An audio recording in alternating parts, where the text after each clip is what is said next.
Welcome to ఉరువాడ. అసెంబ్లీలో BRS ఎమ్మెల్యేలపై తీవ్ర పదజాలంతో విరుచుకుపడ్డారు ఖైరతాబాద్ ఎమ్మెల్యే దానం నాగేంద్ర. హైదరాబాద్ పై చర్చ సందర్భంగా తన ప్రసంగాన్ని అడ్డుకునే ప్రయత్నం చేసిన వారిపై వివాదాస్పద వ్యాఖ్యలు చేశారు. బీఆర్ఎస్ ఎమ్మెల్యేలకు వార్నింగ్ ఇచ్చారు. రోడ్లపై తిరగనివ్వబోమంటూ హెచ్చరించారు. దానం వ్యాఖ్యలపై అభ్యంతరం వ్యక్తం చేశారు అక్బరుద్దీన్ ఓవైసీ. దానం నాగేందర్ వెంటనే క్షమాపణలు చెప్పాలన్నారు. సభలో ఎవరూ నోరు జారొద్దు, అంతా సహనంగా ఉండాలని అన్నారు.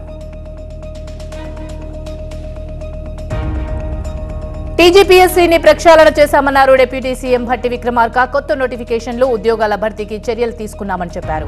563 పోస్టులతో నోటిఫికేషన్ ఇచ్చామని చెప్పారు. సరిగ్గా పరీక్ష నిర్వహించకపోవడం వల్ల ఇప్పటికే 2 సార్లు గ్రూప్ 1 రద్దయిందన్నారు భట్టి. హైదరాబాద్ ఎల్బీ స్టేడియంలో పదోన్నతులు పొందిన ఉపాధ్యాయులతో సీఎం రేవంత్ రెడ్డి ముఖాముఖి నిర్వహించారు. తెలంగాణ ఉద్యమంలో ఉపాధ్యాయులదే కీలక పాత్ర అని, విద్యార్థుల భవిష్యత్ టీచర్ల చేతిలోనే ఉందన్నారు సీఎం. ఐవీఎఫ్ ఒక అధునాతన సంతానోత్పత్తి చికిత్స. అనేక దంపతులకు తల్లిదండ్రులు కావాలనే వారి కలను నెరవేర్చుకోవడానికి సహాయపడుతుంది. ఈ రోజే ఓఎస్ఎస్ ఫర్టిలిటీని సందర్శించండి. గత 10 ఏళ్లుగా ఉపాధ్యాయ సంఘాలను అవమానించారని, అనేక మందికి సరైన గౌరవం దక్కలేదని అన్నారు. ధరణి పోర్టల్ పెట్టి కేసీఆర్ సర్కార్ అక్రమాలకు పాల్పడిందన్నారు మంత్రి పొంగులేటి శ్రీనివాసరెడ్డి. భూమి విషయంలో ప్రతి గ్రామంలోనూ సమస్యలు వచ్చాయని చెప్పారు. భూ సమస్యల పరిష్కరించడానికి బదులుగా వారి ఇబ్బందుల్లోకి నెట్టేలా కేసీఆర్ సర్కార్ వ్యవహరించిందని చెప్పారు. అందుకే తాము వాస్తవాలను అధ్యయనం చేసి రైతులకు న్యాయం చేస్తామన్నారు పొంగులేటి.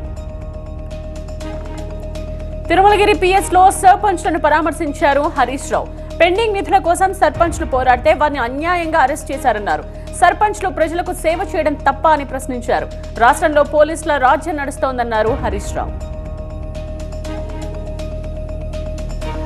సీఎం రేవంత్ రెడ్డి అమెరికా వెళ్లొచ్చేలోపు ఆయన సభ్యత్వం పోయేలా ఉందంటూ బీఆర్ఎస్ ఎమ్మెల్యే కౌశిక్ రెడ్డి సంచలన వ్యాఖ్యలు చేశారు. ఖమ్మం లేదా నల్గొండ బాంబు పేలే ఛాన్స్ ఉందని చెప్పారు కౌశిక్ రెడ్డి.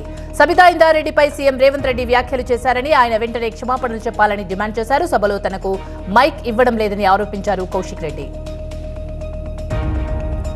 సత్వర న్యాయం అందించాలన్న లక్ష్యంతోనే సివిల్ లా బిల్లులో సవరణలు చేపట్టామన్నారు మంత్రి శ్రీధర్ బాబు. అవసరమైన మేరకు మరిన్ని ఫాస్ట్ ట్రాక్ కోర్ట్స్ ను తీసుకొస్తామని ప్రకటించారు. కేంద్రం తీసుకొచ్చిన కొత్త చట్టాలపై అధ్యయనం చేస్తున్నామని, త్వరలోనే రాష్ట్ర ప్రభుత్వ వైఖరి వెల్లడిస్తామన్నారు శ్రీధర్ బాబు. తెలంగాణ అధికారిక చిహ్నంపై బీజేఎల్పీ నేత మహేశ్వర్ రెడ్డి కీలక వ్యాఖ్యలు చేశారు. నిజాం గుర్తులను అధికారిక చిహ్నంలో తొలగించాలన్నారు. తెలంగాణ ప్రజల అస్తిత్వం ప్రతిబింబించేలా అధికార చిహ్నం ఉండాలన్నారు. చార్మినార్ ను ఉంచి కాకతీయ తోరణం తొలగిస్తే ఊరుకోమన్నారు మహేశ్వర్ రెడ్డి. బీఆర్ఎస్ పార్టీలోనే కాంగ్రెస్ నడుస్తోందన్నారు సిపిఐ ఎమ్మెల్యే కూనంనేని. ఇచ్చిన హామీలను అమలు చేయడంలో ఆలస్యం ఎందుకని ప్రశ్నించారు. కేంద్ర కొత్త న్యాయ చట్టాలు ఇబ్బందికరంగా ఉన్నాయని అన్నారు. చట్టాల సవరణపై రాష్ట్ర ప్రభుత్వం పరిశీలించాలని కోరారు సిపిఐ ఎమ్మెల్యే కూనంనేని సాంబశివరావు. రాజీనామా చేసి బీజేపీలో చేరాలి, అదే తమ విధానమన్నారు ఎంపీ ధర్మపురి అరవింద్. ఎమ్మెల్యేలు పార్టీలు మారితే రాళ్లతో కొట్టాలని గతంలో రేవంత్, ఇప్పుడేం సమాధానం చెప్తారని విమర్శించారాయన. రామ్మోహన్ ధర్మేంద్ర ప్రధాన్ ను కలిసామన్నారు మల్లు రవి. మామునూరు, బసంత్ నగర్, ఆదిలాబాద్, కొత్తగూడెం, మహబూబ్ నగర్ ఎయిర్పోర్ట్ల పరిస్థితిపై చర్చించామన్నారు. ఐఐఎం, అలాగే ఎన్ఐడి, ఐఐఎస్సిఆర్, అలాగే ఎస్పీఐ వంటి విద్యాసంస్థలను తెలంగాణకు ఇవ్వాలని ధర్మేంద్రను కోరామన్నారు మల్లు రవి. సీఎం రేవంత్ కు హరీష్ రావు బహిరంగ లేఖ రాశారు. పదోన్నతి పొంది ఉద్యోగ ఉపాధ్యాయులతో ముఖాముఖి నిర్వహిస్తున్నందుకు అభినందనలు తెలిపారు. తమ హయాంలో తీసుకున్న నిర్ణయాలతోనే పదోన్నతులు పొందారని, విద్యారంగంలోని హామీలను వెంటనే అమలు చేయాలన్నారు హరీష్ రావు. కృష్ణా జిల్లా గన్నవరం టీడీపీ కార్యాలయంపై దాడి కేసులో పోలీసులు దర్యాప్తును ముమ్మరం చేశారు. మాజీ ఎమ్మెల్యే వల్లభనేని వంశీ ప్రధాన అనుచరులను పోలీసులు అరెస్ట్ చేశారు. ఇప్పటికే ఈ కేసులో 18 మందిని అరెస్ట్ చేశారు. ఎక్సైజ్ శాఖపై సమీక్షించారు సీఎం చంద్రబాబు. అక్టోబర్ 1 నుంచి ఏపీలో కొత్త మద్యం విధానం అమలు చేయనుంది. కొత్త మద్యం విధానంపై రూపకల్పనపై ఏపీ సర్కార్ కసరత్తు చేస్తోంది. అధ్యయనానికి అధికారులతో కూడిన 4 బృందాలు ఏర్పాటు చేసింది. ఈ నెల 12లోగా నివేదిక ఇవ్వనుంది అధ్యయన బృందాలు. ఏపీ మెట్రో రైల్ ఎండీగా రామకృష్ణారెడ్డిని నియమిస్తూ ప్రభుత్వం ఉత్తర్వులు జారీ చేసింది. గత టీడీపీ ప్రభుత్వంలోనూ ఏపీ మెట్రో రైల్ ఎండీగా ఉన్నారు రామకృష్ణారెడ్డి. ప్రస్తుత ఎండీ జయ మన్మథరావును రిలీవ్ చేసింది ప్రభుత్వం. పెన్షన్ల పంపిణీ సంతృప్తినిచ్చిందన్నారు సీఎం చంద్రబాబు. ఒక రోజులో రికార్డుల స్థాయిలో 97% పెన్షన్ల పంపిణీ జరిగిందని చెప్పారు. వృద్ధులు, దివ్యాంగులు ఆర్థిక భద్రత మా బాధ్యత అన్నారు. ప్రభుత్వ ఉద్యోగులకు కూడా 1వ తేదీనే జీతాలిచ్చామని, రిటైర్డ్ ఉద్యోగులకు పెన్షన్ చెల్లించామన్నారు చంద్రబాబు. రాష్ట్ర పునర్నిర్మాణంలో ఉద్యోగుల పాత్ర కీలకమని ప్రస్తావించారు. ఉద్యోగుల సంక్షేమం చేసే ప్రభుత్వం మాదని ప్రస్తావించారు చంద్రబాబు. విశాఖ స్థానిక సంస్థల ఎమ్మెల్సీ అభ్యర్థిగా మాజీ మంత్రి బొత్స సత్యనారాయణను నిలబెట్టింది వైసీపీ. ఆగస్టు 30న ఎమ్మెల్సీ ఎన్నిక జరగనుంది. ఎక్స్ అఫిషియో మెంబర్స్ తో కలిపి మొత్తం 841 ఓట్లున్నాయి. వైసీపీకి 615, టీడీపీకి 215 ఓట్లుండగా 11 ఖాళీలున్నాయి. ఆగస్టు 13 వరకు నామినేషన్ల స్వీకరణ ప్రక్రియ ఉంటుంది. వంశీకృష్ణ యాదవ్ వైసీపీని వీడి జనసేనలో చేరడంతో ఈ స్థానం ఖాళీ అయింది. గతంలో జగన్ నిర్లక్ష్యంతో ఆరోగ్యశ్రీ ద్వారా 2,000 కోట్ల రూపాయల బకాయిలు పేరుకుపోయాయన్నారు మంత్రి సత్యకుమార్. ఎన్టీఆర్ హెల్త్ యూనివర్సిటీ నుంచి 400 కోట్లు దారి మళ్లించారని నిప్పులు చెరిగారు. కేంద్రం 9,000 కోట్లిస్తే కేవలం 2,000 కోట్లే వైసీపీ సర్కార్ ఖర్చు పెట్టిందని చెప్పారు. కూటమి ప్రభుత్వం ప్రజలను ఆదుకుంటుందని చెప్పారు సత్యకుమార్. ఉచిత ఇసుక అంతా బూటగా ఉన్నారు మాజీ మంత్రి కాకాణి. పేదలను దోచుకునేందుకు టీడీపీ నేతల జేబులు నింపుకునేందుకే ఇసుక విధానమని ఆరోపించారు. పొదలకూరు మండలం వీరపూరు రీచ్ నుండి అక్రమంగా ఇసుక తరలిస్తున్నా పట్టించుకోవడం లేదన్నారు. ఎమ్మెల్యే సోమిరెడ్డి అండదండలతోనే ఇసుక తరలిస్తున్నారని ఆరోపించారు. లోడ్కు 5,000 వసూలు చేస్తున్నారన్నారు. అడ్డుకున్న వారిపై దాడికెత్నించారని కాకాణి చెప్తున్నారు. రాయచోటి ఆసుపత్రిలో తనిఖీలు నిర్వహించారు మంత్రి రాంప్రసాద్. వార్డులు, థియేటర్లు, పరికరాలను పరిశీలించారు. 100 పడకల ఆసుపత్రి భవన నిర్మాణంలో నాసిరకం పనులు చేపట్టారంటూ కాంట్రాక్టర్పై ఆగ్రహం వ్యక్తం చేశారు. 6 నెలల్లో 100 పడకల ఆసుపత్రి పూర్తి చేస్తామన్నారు మంత్రి. వెలుగోడు బ్యాలెన్స్ రిజర్వాయర్ నుండి మద్రాస్ కాలువకు నీటిని విడుదల చేశారు. ఎమ్మెల్యే బుడ్డా రాజశేఖర రెడ్డి నంద్యాల, వెలుగోడు, బండి ఆత్మకూరు, సిరివెళ్ల, ఆలగడ్డ తదితర మండలాల ప్రాంతాలకు సాగునీరు అందే అవకాశం ఉంది. నీరు విడుదల చేయడంతో హర్షం వ్యక్తం చేస్తున్నారు రైతులు. ఎమ్మెల్యేకు అభినందనలు తెలిపారు. ఐఐటీ నిపుణుల బృందం అమరావతిలో పర్యటిస్తోంది. అసంతృప్తిగా మిగిలిపోయిన భవనాల పరిస్థితిపై అధ్యయనం చేస్తోంది. నిర్మాణ సామగ్రి నాణ్యతను కూడా ఈ కమిటీ పరిశీలిస్తోంది. త్వరలోనే ప్రభుత్వానికి నివేదిక అందజేస్తామన్నారు ఐఐటీ నిపుణుల బృందం సభ్యులు సుబ్రహ్మణ్యం. ఏపీ ఇసుక అక్రమ తవ్వకాలు జరిపిన జేపీ వెంచర్స్ కు సుప్రీంకోర్టులో చుక్కెదురైంది. ఎన్జీటీ విధించిన 18 కోట్ల రూపాయల జరిమానా నుండి విముక్తి కల్పించాలని కోరుతూ జేపీ వెంచర్స్ చేసిన విజ్ఞప్తిని ధర్మాసనం తోసిపుచ్చింది. ఏపీలో ఇసుక అక్రమ తవ్వకాలపై విచారణను కోర్టు ఆగస్టు 31కి వాయిదా వేసింది. సింగరేణి బొగ్గు బావుల వేలాన్ని నిరసిస్తూ సిపిఎం ఆధ్వర్యంలో చేపట్ట సింగరేణి పరిరక్షణ బస్సు యాత్ర భూపాలపల్లికి చేరుకుంది. సింగరేణి కాకతీయ 8వ బొగ్గు గనిపై మీటింగ్ నిర్వహించారు. సిపిఎం రాష్ట్ర కార్యదర్శి బృందం సభ్యులు బొగ్గు బావుల వేలాన్ని నిరసిస్తూ బెల్లంపల్లి నుంచి యాత్ర చేపట్టారు.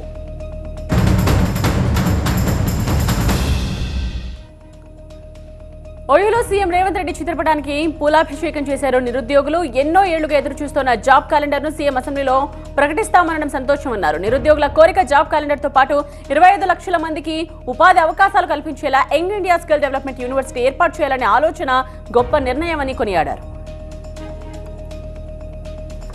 ఓయూలో ఏబీవీపీ విద్యార్థులు ఆందోళన చేపట్టారు. సీఎం రేవంత్ రెడ్డి దిష్టిబొమ్మ దహనం చేసే ప్రయత్నం చేయడంతో పోలీసులు అడ్డుకున్నారు. దీంతో పోలీసులకు విద్యార్థులకు మధ్య వాగ్వాదం, తోపులాట జరిగింది. తెలంగాణలో అన్ని యూనివర్సిటీలకు వీసీలను నియమించాలని, అలాగే విద్యాశాఖ మంత్రిని కూడా నియమించాలని ఏబీవీపీ విద్యార్థులు డిమాండ్ చేస్తున్నారు. 30 సంవత్సరాల ఎస్సీ రిజర్వేషన్ పై సుప్రీంకోర్టు తీర్పును హర్షం వ్యక్తం చేస్తూ జనగామ జిల్లా దేవరుపల్లలో బీఆర్ఎస్ పార్టీ ఎస్సీ సెల్ నాయకులు ఘనంగా సంబరాలు జరుపుకున్నారు. అంబేద్కర్, మందకృష్ణ మాదిగ చిత్రపటాలకు పాలాభిషేకం చేశారు. మాజీ సీఎం కేసీఆర్ మందకృష్ణ మాదిగ కృషి వల్లే ఇది సాధ్యమైందని, వారికి ఎల్లవేళలా అండగా ఉంటామని అన్నారు. తిరుమలలో డయల్ యువర్ ఈవో కార్యక్రమం నిర్వహించారు. శ్రీవాణి ట్రస్ట్ టోకెన్లు కుదించామన్నారు ఈవో శ్యామలరావు. అన్నప్రసాద యంత్రాలను త్వరలోనే మారుస్తామని చెప్పారు. ప్రసాదాల తయారీకి నాణ్యమైన నెయ్యి కొనుగోలు చేస్తామని, పదే టికెట్లు పొందుతున్న 40,000 మంది ఐడీలు బ్లాక్ చేశామని చెప్పారు. జేడీసీసీ బ్యాంక్ ప్రాథమిక వ్యవసాయ సహకార సంఘాల్లో జరిగిన అవకతవకలపై విచారణ జరపాలంటూ జిల్లా కలెక్టర్ నాగలక్ష్మికి ఫిర్యాదు చేశారు పత్తిపాడు ఎమ్మెల్యే బూల రామాంజనేయులు. వైసీపీ పాలనలో సొసైటీ పాలకవర్గం ఆధ్వర్యంలోని నకిలీ ఆధార్ కార్డులు, ఇతర డాక్యుమెంట్స్ సృష్టించారని ఆరోపించారు. బినామీ పేర్లతో రుణాలు ఇచ్చారన్నారు. ఆనాటి పాలకవర్గంపై కేసులు నమోదు చేయాలని డిమాండ్ చేశారు. కర్నూలు జిల్లా ఆదోని మండలం గనేకల్లులో మధ్యాహ్న భోజనం ఏజెన్సీ విషయంలో కూటమి నాయకుల మధ్య వివాదం రగిలింది. టీడీపీ కార్యకర్తకు జూలై 1 నుంచి వంట బాధ్యతలు అప్పగించగా ఆగస్టు నుండి మేము చేస్తామని బీజేపీ నేత రంగంలోకి దిగారు. ఇద్దరి మధ్య వివాదంతో వంట మధ్యలోనే ఆగి విద్యార్థులకు భోజనం అందలేదు. రాజకీయాల కోసం విద్యార్థుల కడుపు మారుస్తారా అంటూ స్థానికులు ఆగ్రహం వ్యక్తం చేశారు. శంషాబాద్ ఎయిర్పోర్ట్ పోలీస్ స్టేషన్ ముందు క్యాబ్ డ్రైవర్స్ ఆందోళనకు దిగారు. ఇతర రాష్ట్రాల క్యాబ్లు ఎయిర్పోర్ట్లోకి అనుమతి ఇవ్వకూడదని నిరసన చేపట్టారు. ఇతర రాష్ట్రాల క్యాబ్లు నడవడంతో తమకు గిట్టుబాటు రావటం లేదని ఆవేదన వ్యక్తం చేస్తున్నారు. తమకు న్యాయం చేసే వరకు ఇక్కడే ఉంటామంటున్నారు క్యాబ్ డ్రైవర్స్. గుంటూరు జిల్లా తాడేపల్లి పంచాయతీ రాజ్ కమిషనర్ కార్యాలయం వద్ద ఫీల్డ్ అసిస్టెంట్ ఆందోళన చేపట్టారు. విధుల్లోకి తీసుకుని ఉద్యోగ భద్రత కల్పించాలని వారు డిమాండ్ చేస్తున్నారు. వరంగల్ కమిషనరేట్ పరిధిలోని Parvathagiri police station SI Guguloth Venkanna ACB అధికారులకు చిక్కారు. కానిస్టేబుల్ ద్వారా 40,000 రూపాయలు లంచం తీసుకుంటూ ఉండగా పట్టుకున్నారు. కానిస్టేబుల్ సదానందం, ఎస్ఐ వెంకన్నను అదుపులోకి తీసుకున్నారు ఏసీబీ అధికారులు. అనంతపురం జిల్లా కల్లూరు స్టేట్ బ్యాంకు ఏటీఎంలో దొంగలు పడ్డారు. గ్యాస్ కట్టర్తో మిషన్ ను పగలగొట్టి 3 లక్షల నగదు చోరీ చేశారు. ఆధారాలు దొరకకుండా సీసీ కెమెరాలకు స్ప్రే కొట్టినట్లు గుర్తించారు పోలీసులు. శ్రీశైలం మల్లన్న ఆలయ పరిధిలో ఉద్యోగి తాగుచ్చి హల్చల్ చేశాడు. పీకల దాకా తాగి క్యూలైన్లో భక్తులను తగులుతూ హంగామా చేశాడు. దీంతో తాగుబోతూ ఉద్యోగి అరాచకంపై భక్తులు భక్కుమన్నారు. ఈవో సర్ది చెప్పడంతో వివాదం సద్దుమణిగింది. హైదరాబాద్ లోని పలు హాస్టళ్లలో తనిఖీలు నిర్వహించారు ఎక్సైజ్ అధికారులు. ఎస్ఆర్ నగర్ బాయ్స్ హాస్టల్లో డ్రగ్స్ సేవిస్తున్న 4 యువకుల్ని అరెస్ట్ చేశారు. 250 గ్రాముల గంజాయి, 115 గ్రాముల ఎండిఎం డ్రగ్స్ సీజ్ చేశారు పోలీసులు. సత్యసాయి జిల్లా తూమకుంటలో దారుణం చోటు చేసుకుంది. 7 ఏళ్ల చిన్నారిని హత్య చేసి పెన్నా నది దగ్గర పాతిపెట్టాడు గంగాధర్ అనే వ్యక్తి. గతంలో ఓ మహిళను దారుణంగా హత్య చేశాడు. చిన్నారి మృతదేహం కోసం పోలీసులు గాలిస్తున్నారు. గంగాధర్ను అదుపులోకి తీసుకుని విచారిస్తున్నారు. భద్రాద్రి జిల్లా మునుగోడులో ఓ యువకుడు మద్యం మత్తులో రెచ్చిపోయాడు. నది రోడ్డుపై ఆర్టీసీ బస్సుకు అడ్డంగా తన కారు నిలిపాడు. ఇదేంటని ప్రశ్నించిన ఆర్టీసీ డ్రైవర్తో ఘర్షణకు దిగాడు. టీ మిషన్ ధ్వంసం చేశారు. అయితే ప్రయాణికుల ఫిర్యాదుతో యువకుడిని అరెస్ట్ చేశారు పోలీసులు. ఖమ్మం జిల్లా సత్తుపల్లి ఏరియా ఆసుపత్రిలో పారిశుధ్యం లోపించింది. ఆపరేషన్ థియేటర్స్ నుండి తెచ్చిన వ్యర్థాలను ఆసుపత్రి ప్రాంగణంలోనే పడేయడంతో డంపింగ్ యార్డ్గా మారిపోయింది. ఆసుపత్రిలో పారిశుధ్యం లేమిపై రోగులు ఆగ్రహం వ్యక్తం చేస్తున్నారు. జల కళతో కలకలలాడింది నాగార్జున సాగర్. శ్రీశైలం జలాశయం నుంచి వస్తున్న వరద నీటితో నిండు కుండలా మారింది. సాగర్ పూర్తి స్థాయి నీటి మట్టం 590 అడుగులు కాగా ప్రస్తుతం 549 అడుగులకు చేరింది. మరో 109 టీఎంసీలు వస్తే పూర్తిగా నిండనుంది. రేపు ఢిల్లీలో అంతర్జాతీయ వ్యవసాయ ఆర్థికవేత్తల సదస్సు జరగనుంది. ఈ సదస్సులో 75 దేశాల ప్రతినిధులు పాల్గొనబోతున్నారు. సుస్థిర వ్యవసాయ, ఆహార వ్యవస్థల అంశంపై చర్చించబోతున్నారు.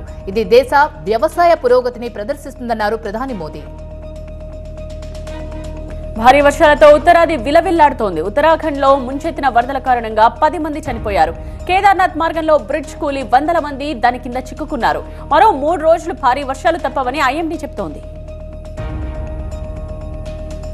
తమిళనాడు పళని ఆలయంలో షాపుల కూల్చివేతపై బాధితులు ఆందోళన వ్యక్తం చేస్తున్నారు. ఓ దశలో వారు ఆత్మహత్యకు యత్నించడంతో ఉద్రిక్తత చోటు చేసుకుంది.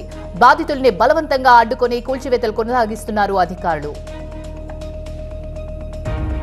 ఒలింపిక్స్ లో మరో పథకానికి చేరువలో ఉన్నారు మను బకర్. 25 మీటర్ల పిస్టల్ విభాగంలో ఫైనల్ చేరారు. ఇప్పటికే 2 కాంస్యాలు సాధించిన మను బకర్ రేపు మధ్యాహ్నం 1 గంటకు 25 మీటర్ల పిస్టల్ ఫైనల్లో పాల్గొనబోతున్నారు.